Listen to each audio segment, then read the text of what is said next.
if we go back to our discussion, we have representation of the amines, and we just use that one. So this one is a general representation of amine. What you're supposed to know is that for this amine, they do have, where we have the nitrogen, there is a lone pair of electron, and these lone pair of electrons are the ones that make it to be basic. You have that basic characteristic. So meaning if it can react with an acid is mainly a substance that dissociates in water to form hydrogen as the only positive ion. So this one becomes a nucleophile.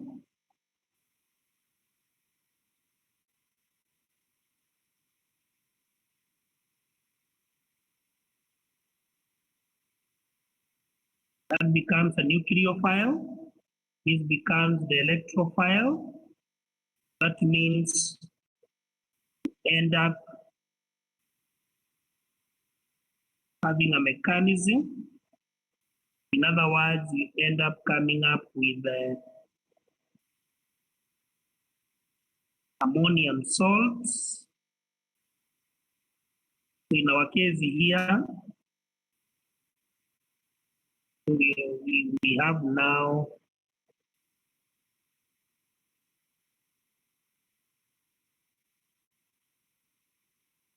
you can see that now you have this one because it has given out the electrons, so it becomes positively charged like that.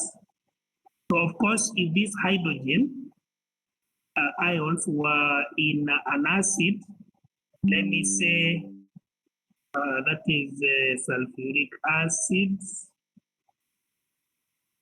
Of course, you know sulfuric acid can either undergo partial or full dissociation. So if it undergoes partial, then you end up having hydrogen ions and the hydrogen sulfate. So in that in mind, therefore, this one will form what? Ammonium salts with the hydrogen sulfates. Because basically this one can be represented as a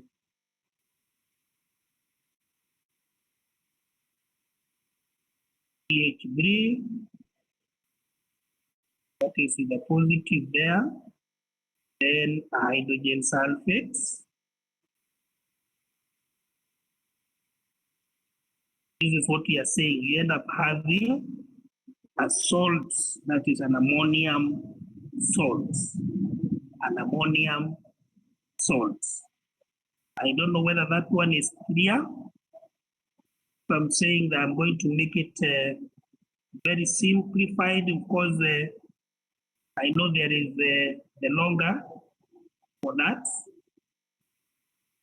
If I can pick another one like for the HCl, just follow the same procedure for the HCl. So it is still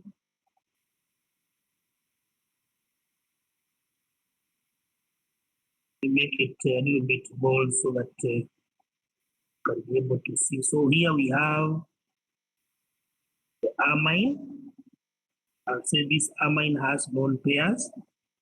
So you have the HCl like that. So this one we have the nucleophilic attack. This becomes the good review group. So you end up having your ammonium salts, of course, a derivative.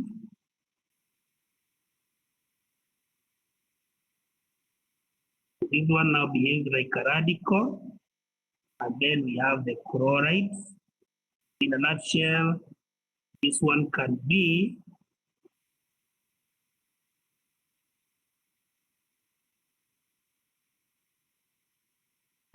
that, chloride like that. So that is the salt that you get when ammonia, that is the amine, ammonia derivative, or what we say amines, react with acids. Let me see from the comment. I don't know whether we are together. You can engage. Cynthia, I don't know whether you can hear me.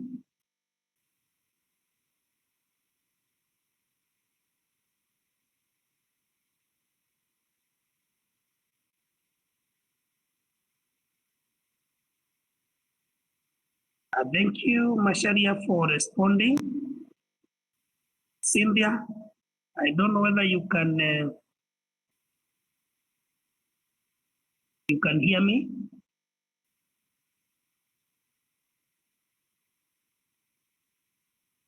All right, if we are together, we can now move on to the next one.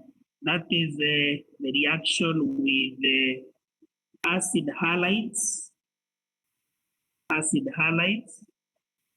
That is the second reaction we are going to get.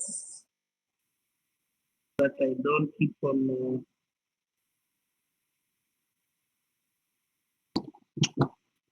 We talk about reaction with the acid halides.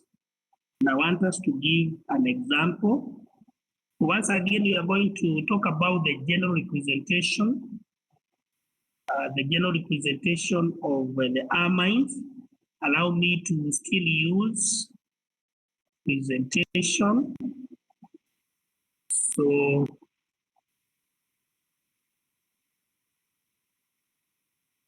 this one has again lone pairs, electrons, that becomes nucleophile. And if we are having an acid halide, that is, if you remember the derivatives of the carboxylic acid, allow me just to use that one to represent the alkyl group. We have the carbonyl group with the chloride there. Remember once again what we said about acid halides. This is partially positive. This is partially negative. Remember, this is our base. We end up having the nucleophile attack there. So leading to the opening of this, and again closing of that, whereas this becomes a very good living group. I think that one is familiar with what we asked sometimes back. Just to insist, whatever you are going to get now, if you look at the step by step, you end up having now formation of a positively charged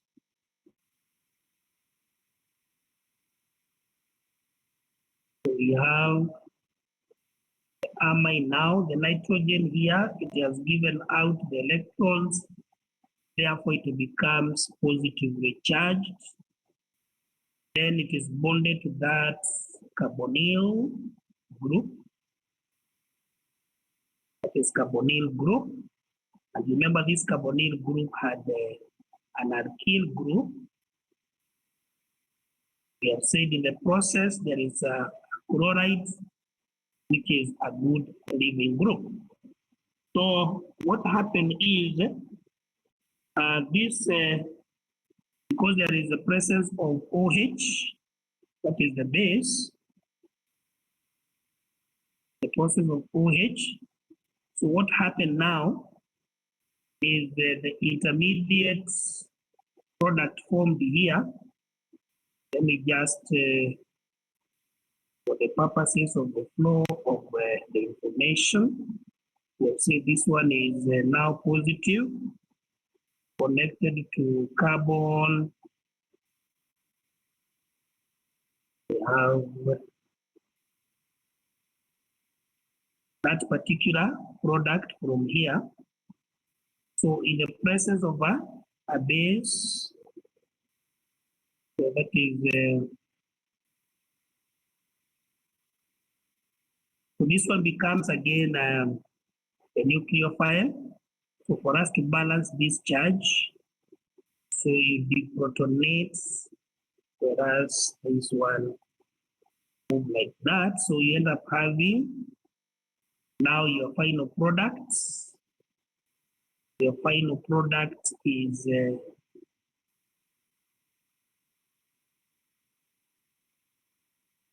we call it, it's a mixture of amines and aldehydes.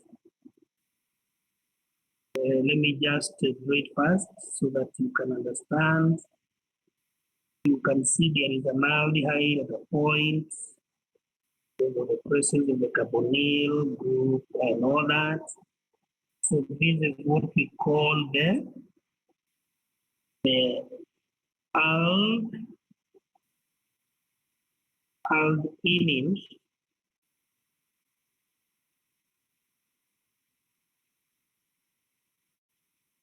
But the main idea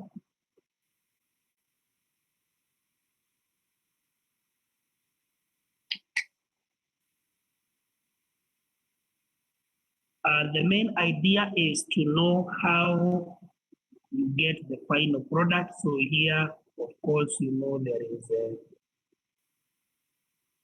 the presence of water. There's the presence of water as the other products. The presence of water as the other products. So that is how they behave when we have an amine reacting with acid halides. And I'm hoping you can be able to follow that.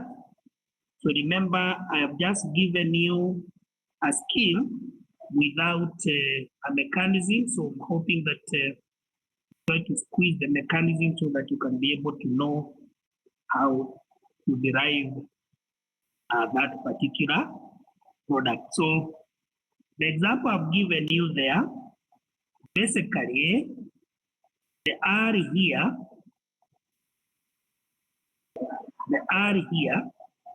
so the question I gave you in the note is basically a CH3, a CH3, a CH2. That's what I'm saying, because the reaction is mainly taking place on this particular functional group, then I don't need to keep on writing the others. But of course, I am not expecting you to have a shortcut, but you follow that order. So if you have been given the values of those particular alkyl groups, then you're supposed to use them accordingly. So you can try, therefore, the mechanism for the one in your notes, and I'm very sure you will see it interesting, very, very interesting. Well, that is where we have an aldehyde derivative. Suppose we are having a ketone. All right, the reaction with a ketone. What do we expect? Like when you have the same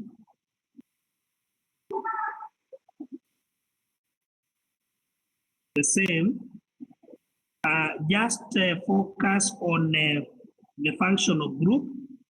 I'm just using this one as an example. What will happen? We expect all with the carbonyl group will follow the same procedure. Same procedure. So where the nitrogen have a nucleophile attack, right? So here we don't have a living group. So what do we expect?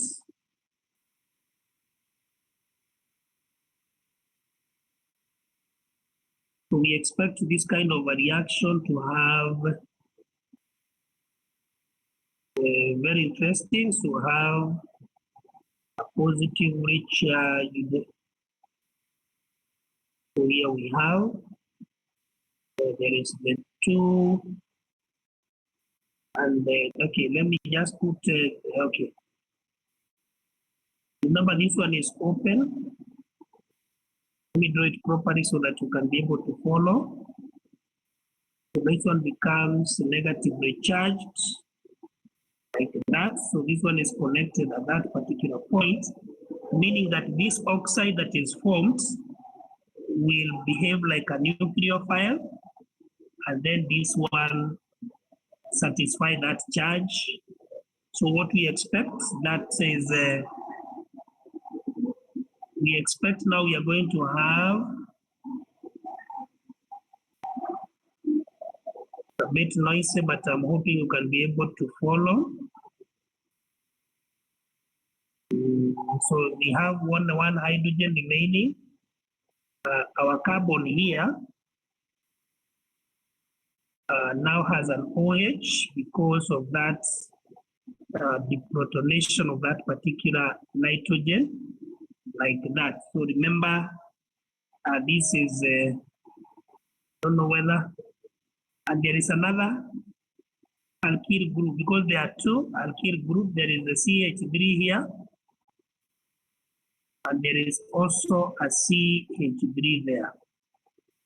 We expect that is this one, the CH3 and the CH3, and there is introduction of that particular hand. So what happened is, because we still have the influence of these particular lone pairs, you end up having the oxygen here picking on that particular hydrogen.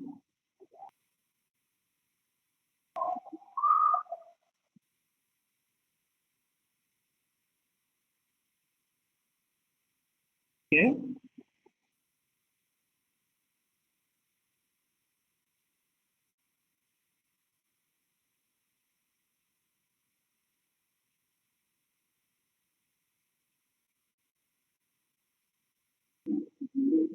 But only this one can happen when you are heating. When you are heating, so this forms a negatively charged, like that. So you end up having the R. So this one becomes negatively charged, being of those particular electrons, and then we end up having this carbon with the 2, and then of course this one O with the hydrogen. We have already introduced another hydrogen. So what happened is this becomes positively charged.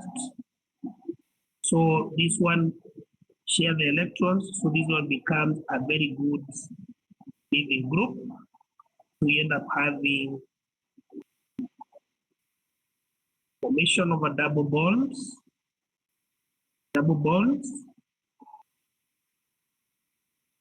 in between there. Then your carbon, the two, supposed to be methyl groups, like that. So you can see this one, because this is a very good living group, you can end up having another product. But the most important thing for now is to get to know how they interact with the, that is a keton, so that you can be able to get that point. Now we may have other reactions involving the cyclic molecules. Allow me to just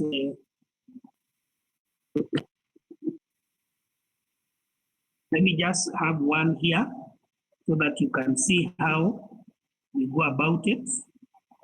Suppose we have a secondary amine, like for example, a CH3. CH3, only one hydrogen. Remember categories or classification of amines. Remember this one has two lone pairs, and probably you are reacting with a ketone with a cyclic. Remember once again, our target is the functional group. So in our case here, the nitrogen here is electron donor. Then we have the carbonyl group here. So this one becomes partially positive. You all know the characteristic of carbonyl compounds, partially negative. So again, this one will only attack on that particular point there. So you end up opening that one bond. So in our case here, you end up getting, allow me to use for the purposes of discussion. So here, you have the hydrogen and the two methyl groups. You have said this one will be connected to, let me just use the way it is so that you don't lose focus. So remember here we have now the oxide. This one is positive because it has given out the electrons. So what we expect that this one will, and then this one will balance the charges there, right? So you end up having an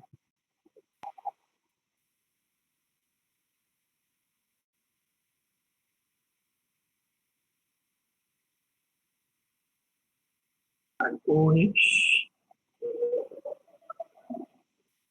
Then we have our nitrogen with the two, right? So when we have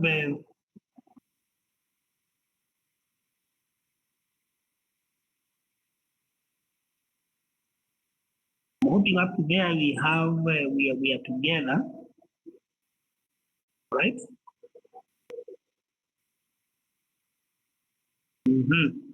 So in the, because there is something I've left there, supposed to be acidified in the presence of an acid. So what we expect is that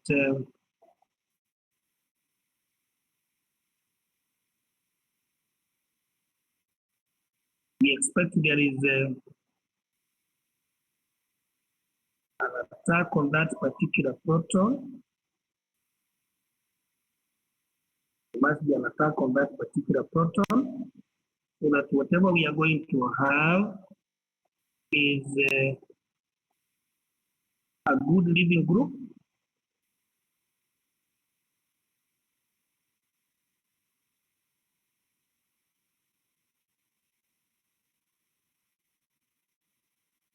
So this one is our ring there.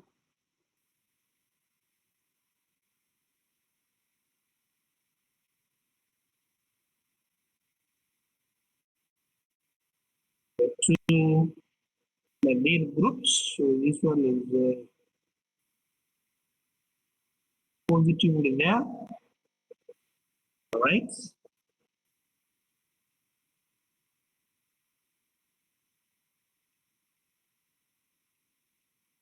So with that in mind,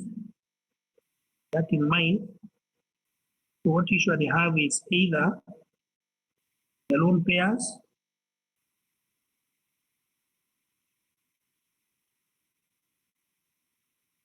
comes a living group. There is introduction of a double bond at this particular point.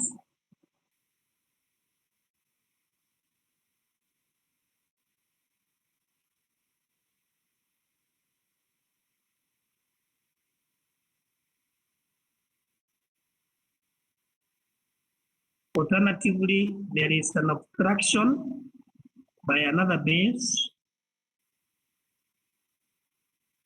We have the hydrogens.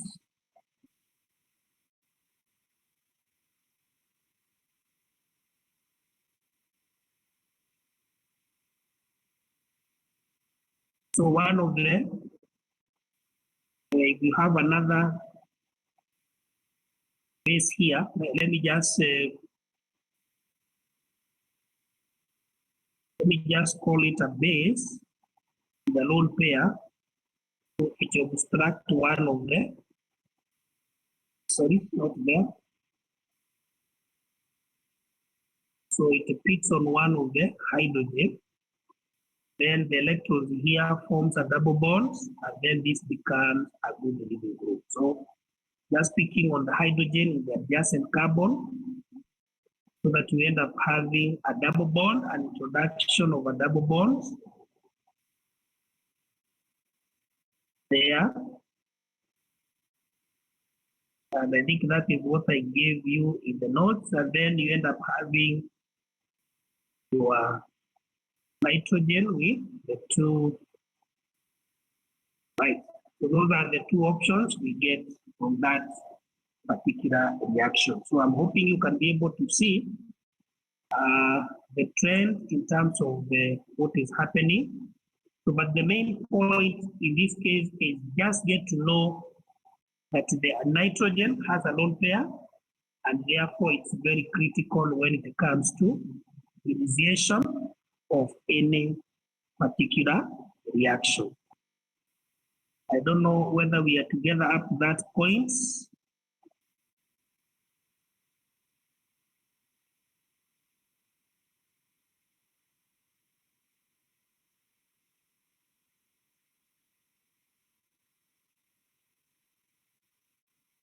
All right. Can still go back, Cynthia. I am hoping you can be able to rejoin again.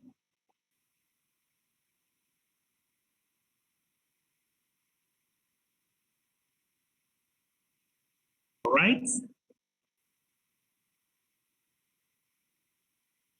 All right, thank you. So let's move on now to, you can confirm whether we are still together, Sylvia? Yes. Thank you. We move on now to the next one. And you can see in all the equations, all the reactions, we are really focusing on nitrogen, the lone pairs in the nitrogen. And I think you really appreciate that. Now let's move on to the reaction with the sulfonyl.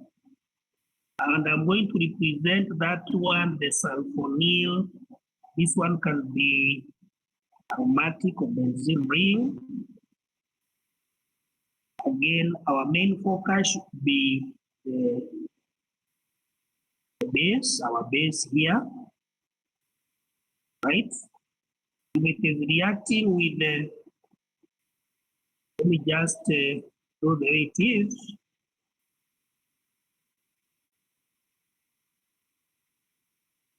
That is the sulfonyl. It has two sulfur oxygen double bond, and it has a halogen there. So this one will behave like the acids.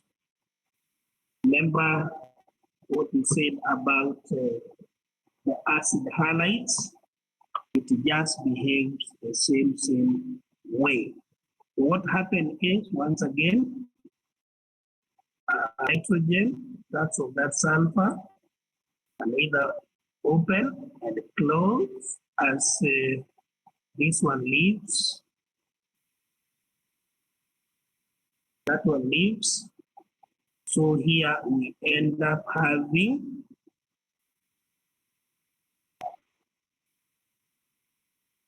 in this one. You can see all of them will follow the same trend.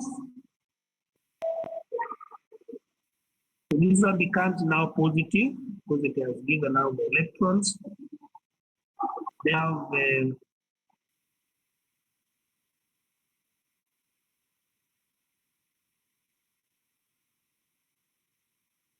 this one is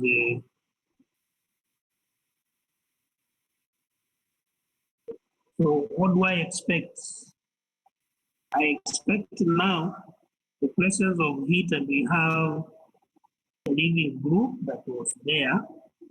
So this one now will protonate that particular hydrogen so that we can balance that particular charge. So we end up having final products.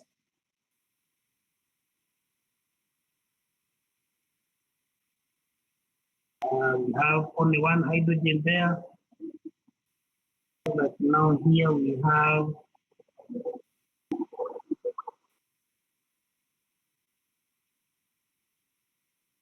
water there because I'm using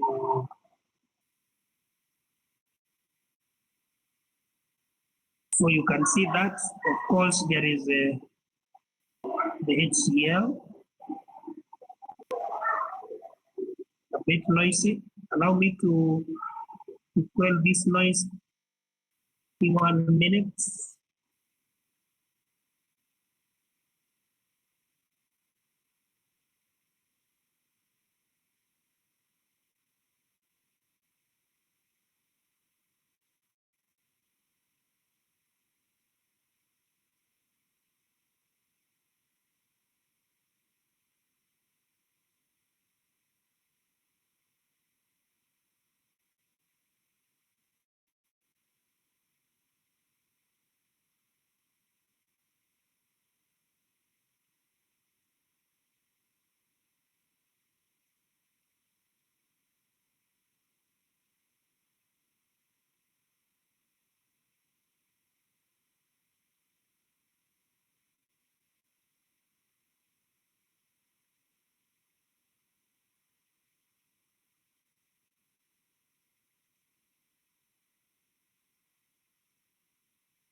I'm hoping you're able to follow that mechanism. And you can see it is not difficult. Even if I give you the next one, you should be in a position to, to scrutinize it, think about it.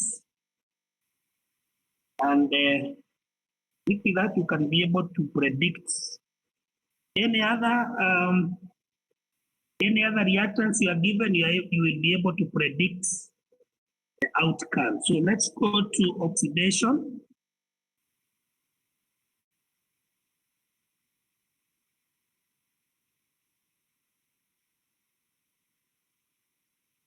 Let's go to oxidation. And I just use one, that is reaction with, here we will talk about the tertiary amines. The tertiary amine, let me just say, this one has 3 methyl group, that is tertiary. If we are reacting this one with hydrogen peroxides,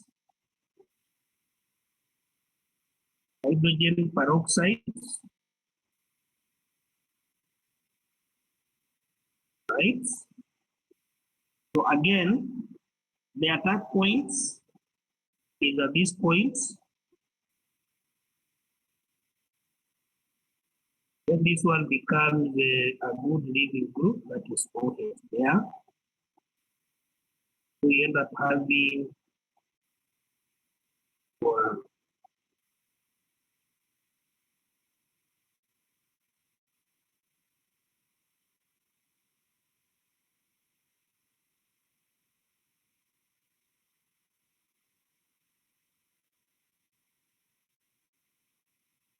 here there is a hydrogen, sorry.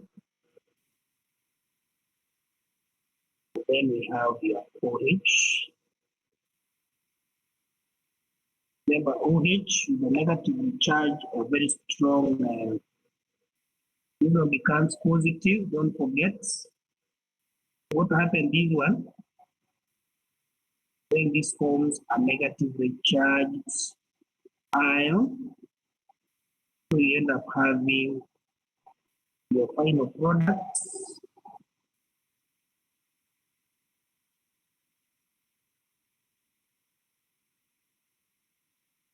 Then, of course, transmit to you.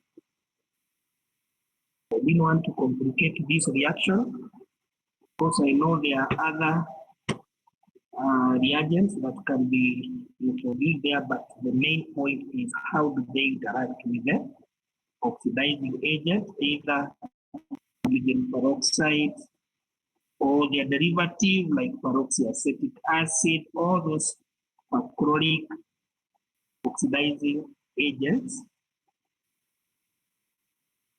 So the main point you should know that the oxidation takes place at that amine group. That amine group. Then we move on to the next. I don't know whether that one is clear. Sorry. Cynthia, you can hear me? Yes.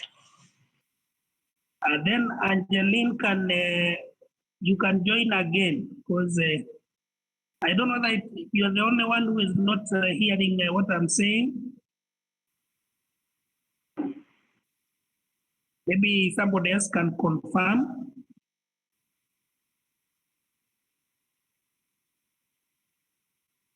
Thank you.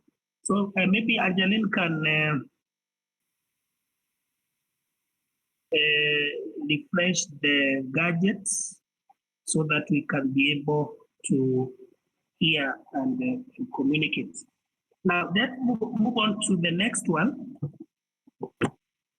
The next one is reaction with nitrous acid. When talk about nitrous acid, that is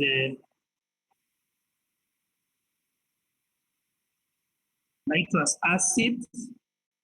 This one can be given as a mixture of salts. In most cases, a salt and an acid.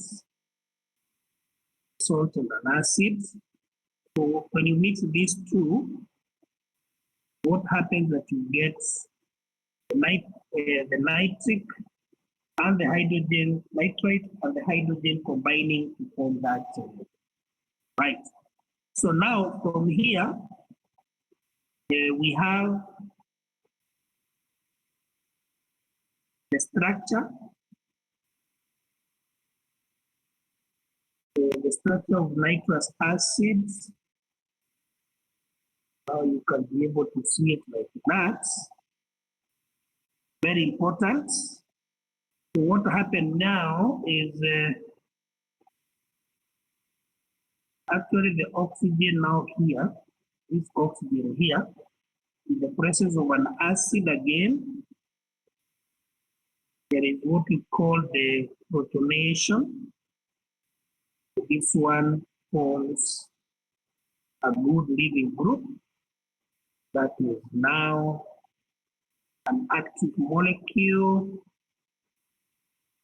We end up having now this particular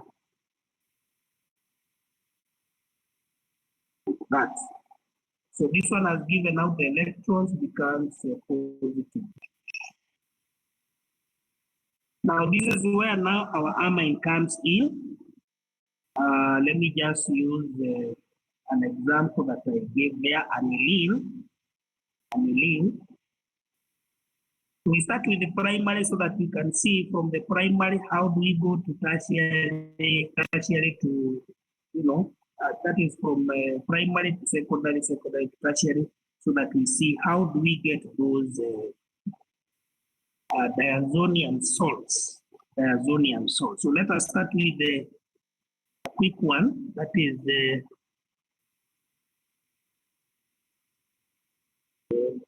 just aniline. So aniline, of course, remember this one is adding there. That is our primary amine. It has lone pairs. So now if we introduce this particular active molecule there from the nitrous acid,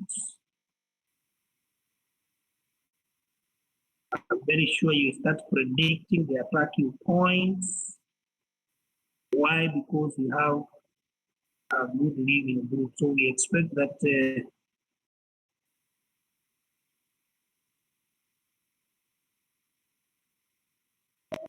this becomes this becomes a good living group.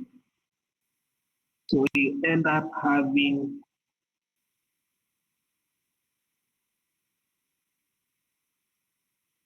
so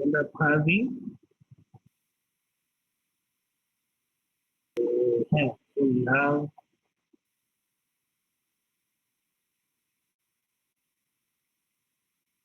the same trend. One becomes positive.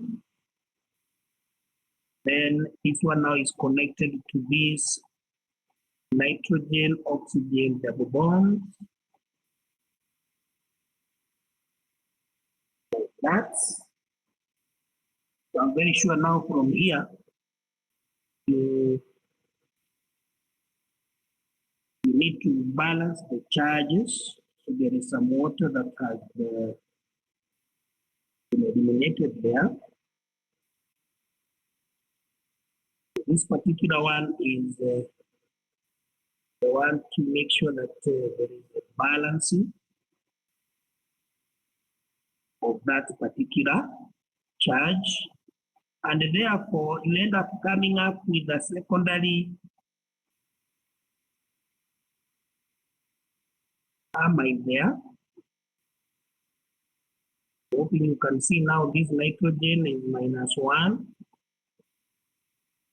-1 hydrogen, so we have only one hydrogen and the others are connected to. So because of that, it becomes secondary. Now, when you have the secondary one, now we start from the secondary one. So from here, move on to, let me start again there.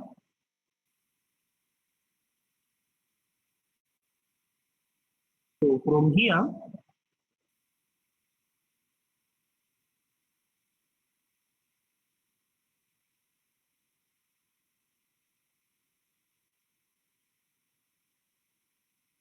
now in the presence of the nitrous acid, let me just say sodium nitrate, and HCl and HCl. So what happens is that we start by protonation of this particular oxygen now. That becomes the starting point. So we have this now oxygen. We still have this one, we are coming to that. If there is protonation, it becomes a good living group. So you end up having now an active molecule. I'm hoping you can be able to follow that.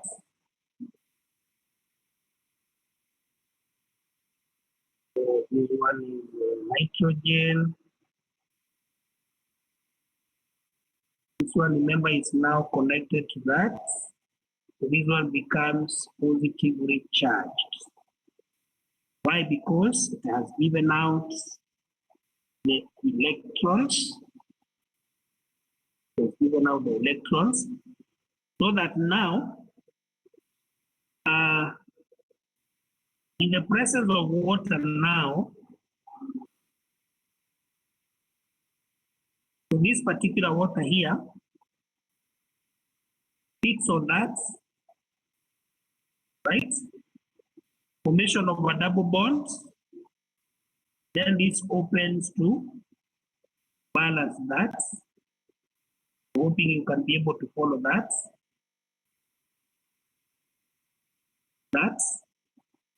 So here we have a double bond, action of a double bond. Allow me to go this way so that you can be able to follow up there. We have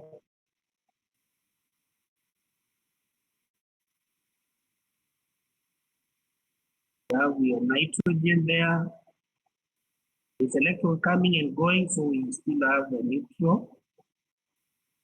Then this one, nitrogen, single bonds, single bonds,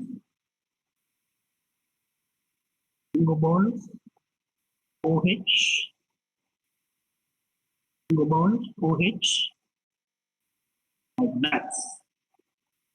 Again, whenever we have an OH and there is an acid, you know, there is that protonation. Remember now this one is attacked. So that now we end up having a good living group. So I want to show you how we still have our ring there.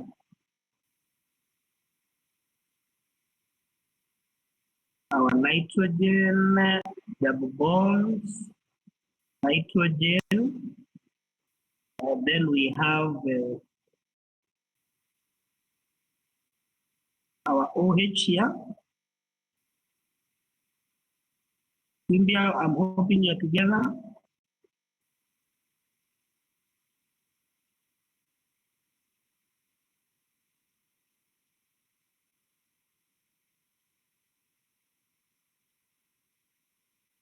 All right, Cynthia, are we still together? Cynthia is lost again. I don't know whether it is, but you can still join and confirm. Now, whatever we are going to have here is now the last bit. That's where now the double bond, the pair of electrons coming in, so that we can have this as a living group.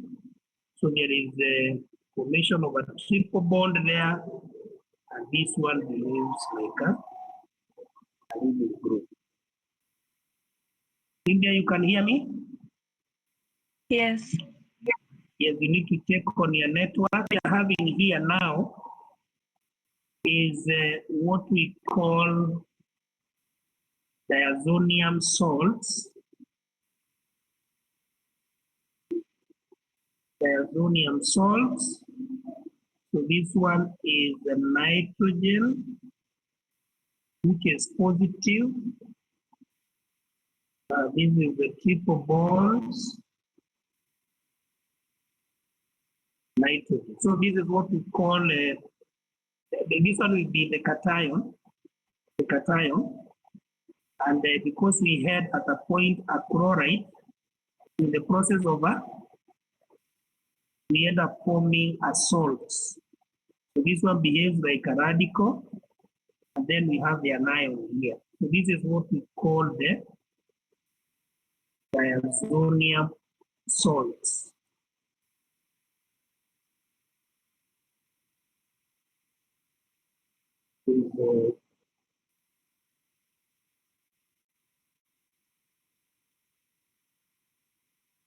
Diazonium salts.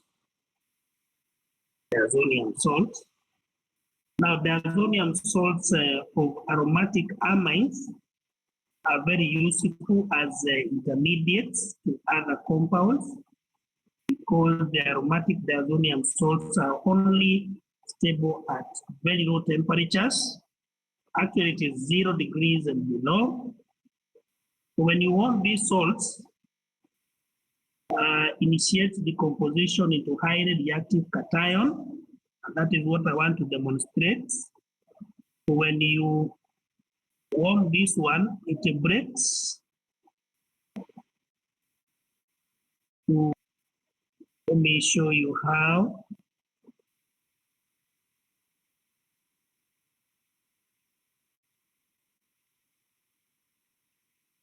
So when you heat, it forms the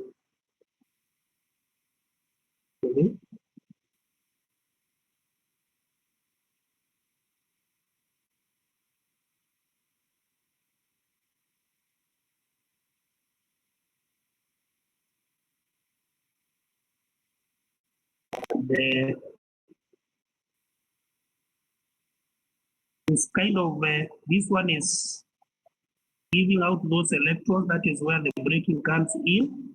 We end up forming now a stable nitrogen gas.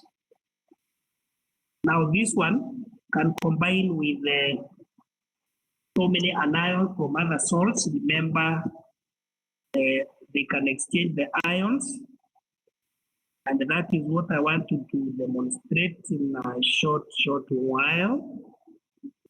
So that now, in case you have another salt, you mix them with that. So what you can be able to get so many products. Allow me just to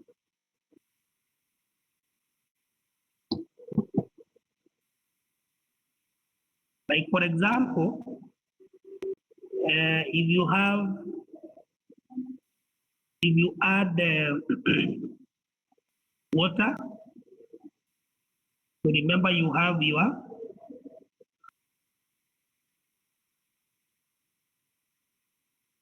so the water comes in as a nucleophile, so it attacks on that. We end up having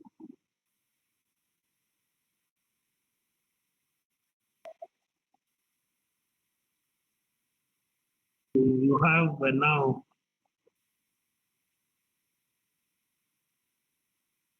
so copper. This one is like a catalyst,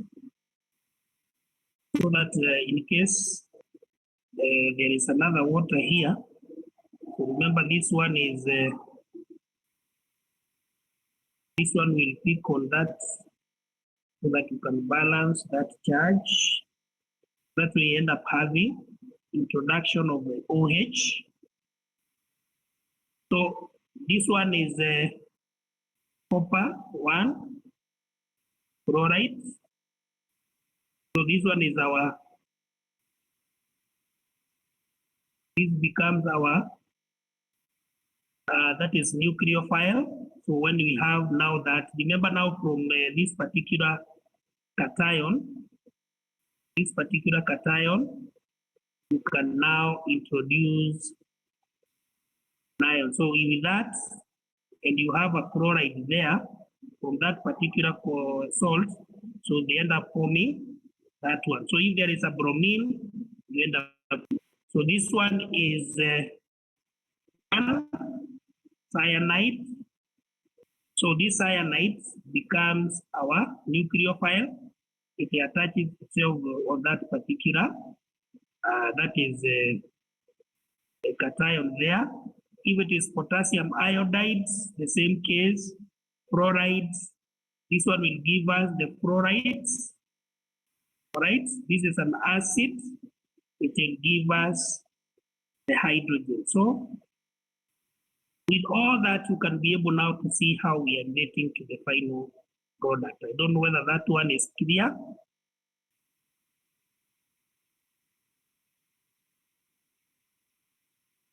Is it clear? Yes. So you can be able to follow all that, and I think that is what I wanted us to do today. That marks the end of our discussion. I think we need to meet one more time. I have some few questions that students would like us to do before I release them for exam. So in case there are some questions, let them be compiled by Sylvia, so that we can have some time, probably next week or Friday. I have an online meeting on Thursday, so we can have it on Friday so that we can wind up. and start revising for the exam. I don't know whether that one is okay with all of us.